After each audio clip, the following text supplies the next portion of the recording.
Hello, thank you for stopping by. I'm going to read this story called The Best Seat in Second Grade. This chapter is called Hamster Helper. Sam had the best seat in second grade. He sat at the back of room 75. He did not sit near the globe or the dinosaur models or the paper pioneer fort. Sam sat beside George Washington. George Washington was small and round and the color of honey, and he sneezed.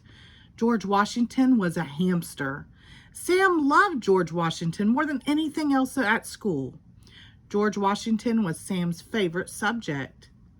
Sam's teacher, Mr. Hopper, asked, "Who knows something about lava?"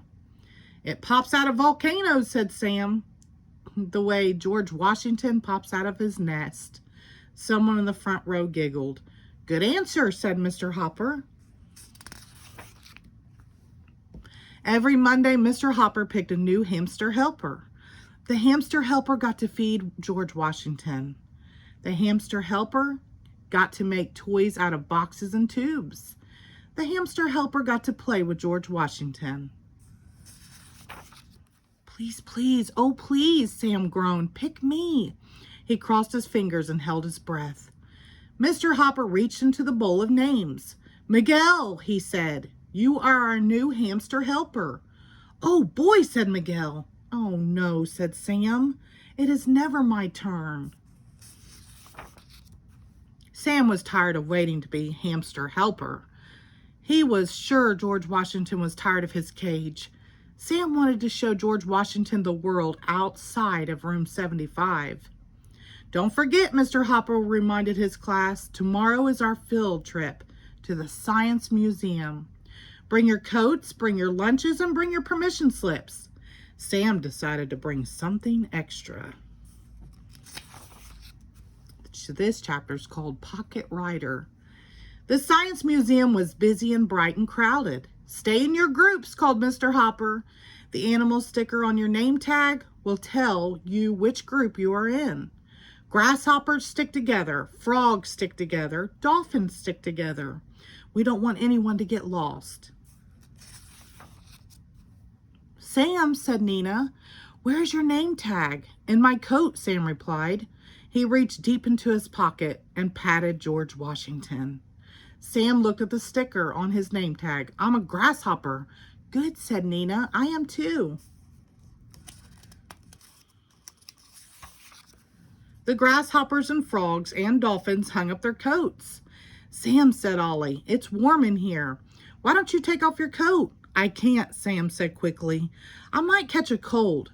George Washington sneezed. "Hurry up," called Sophie. "We are going to the star show at the planetarium." Sam followed the other grasshoppers. He walked slowly and kept his hand over his pocket. The planetarium was round and dark. The class wiggled and waited in rows of seats. When the first star twinkled above, Sam took George Washington out of his pocket. "Make a wish," he whispered.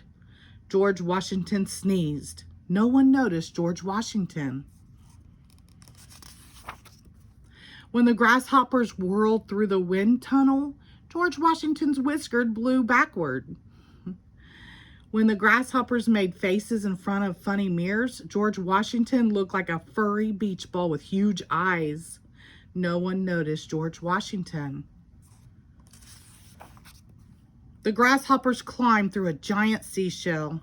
They peered into homes of the future. They poked and laughed at bubbles or a blast. George Washington watched and listened and sneezed.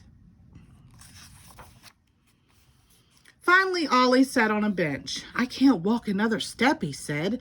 "I'm hungry," said Nina. "I'm thirsty," said Miguel. "Me too," grumbled Sophie. Sam did not want to eat lunch. George Washington might smell something yummy and pop right out of his pocket. "I'll catch up with you later," Sam said as he dashed down the hall.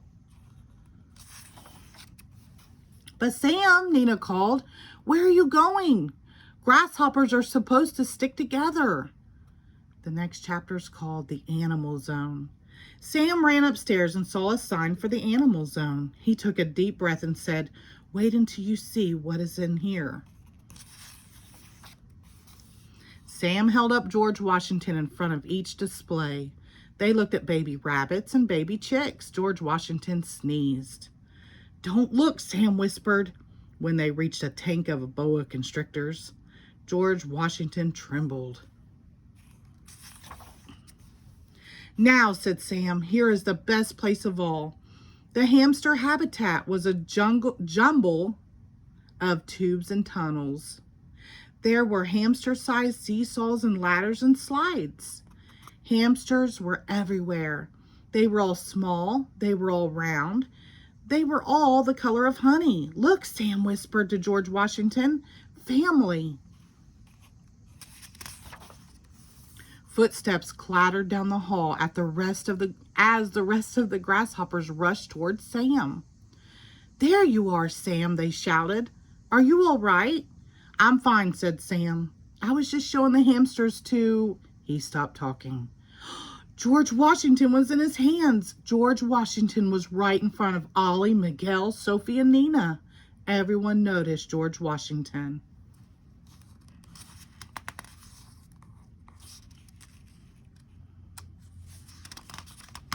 Pages sticking together. "Sam," cried Nina, "what have you done?" Before he could answer, George Washington jumped out of Sam's hands and into the hamster habitat. Next chapter is called Sam's Favorite Subject. Sam screamed. He did not move. "Oh no," Sophie groaned. Ollie yelled at Sam. Nina yelled at Ollie. Miguel shouted, "Help!" Mr. Hopper hurried up the stairs to the animal zone. The frogs and dolphins followed right behind him. "What's wrong?" called Mr. Hopper.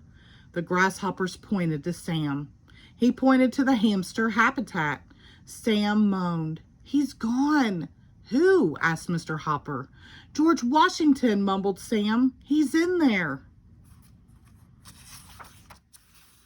Everybody stared at the sea of busy hamsters. "There are too many of them," said the frogs. "We'll never find him," said the dolphins. "We have to try," said the grasshoppers. Sam's whole class spread out around the sides of the hamster habitat. "Look for something small," said Ollie. "And round," said Miguel. "And the color of honey," said Sophie. They looked and looked at hamsters climbing and digging, at hamsters spinning and grooming, at hamsters drinking and eating and sleeping. Sam stood still and watched one nest shake and tremble like a volcano. Suddenly, a hamster popped out of the nest just like lava. The hamster was small and round and the color of honey, and it sneezed. "George Washington!" cried Sam. He reached down and scooped their hamster into his hands. Nina said, "I knew we'd find him." George Washington is Sam's favorite subject. The next day, Sam carried George Washington's cage to the front of room 75. "I think he might be safer near you," he said. Mr. Hopper smiled. "Good idea." Sam walked slowly back to his seat. "Class," asked Mr. Hopper, "can you think of anything else we should move up front?" "Sam!" yelled the frogs and dolphins and all of the grasshoppers. "Good answer," said Mr. Hopper. George Washington sneezed. Sam grinned and pushed his desk to the front of room 75. For the rest of the year, he sat between his teacher and George Washington. Sam had the best seat in the second grade. The end. Thank you.